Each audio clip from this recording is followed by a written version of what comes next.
The ancient Egyptian dynasty, with its pyramids and lion sphinxes, flourished for 3,000 years.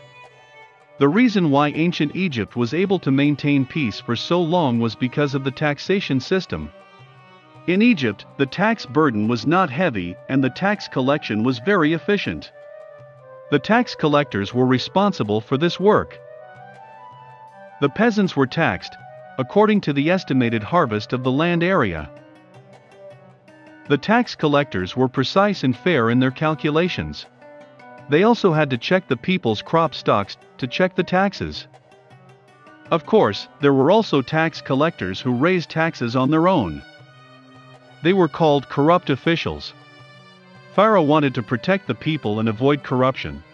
If the poor could not pay the tax would be reduced by 2/3 of the amount. If the poor could not pay by all means, the tax would not be recovered. Ancient Egypt also had a monitoring mechanism.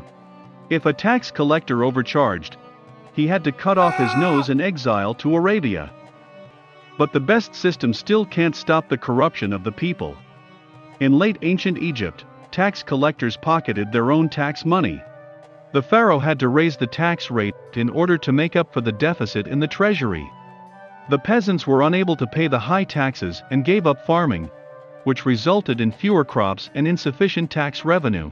The people could not live and work in peace, began to look for other reliance. At that time, the temple of Karnak was a temple for the worship of Pharaoh because the land and the harvest of the temple were not taxable. So people who could not afford to pay taxes fled into the temple. In the end, the tax revenue of the country was only 1/2 of the original amount. The reduced tax money became the power of the temple of Karnak. When the temple of Karnak declared its independence, ancient Egypt was torn apart. Finally, it was destroyed by a powerful country. A wise king for people-oriented, knowing the sufferings of the people. A good tax system can rejuvenate the country, make the country united and strong. Greedy tax officials, just like a borers, eating away at the nation's property. People's hearts are scattered, the great tree fell with a bang, the country is in danger.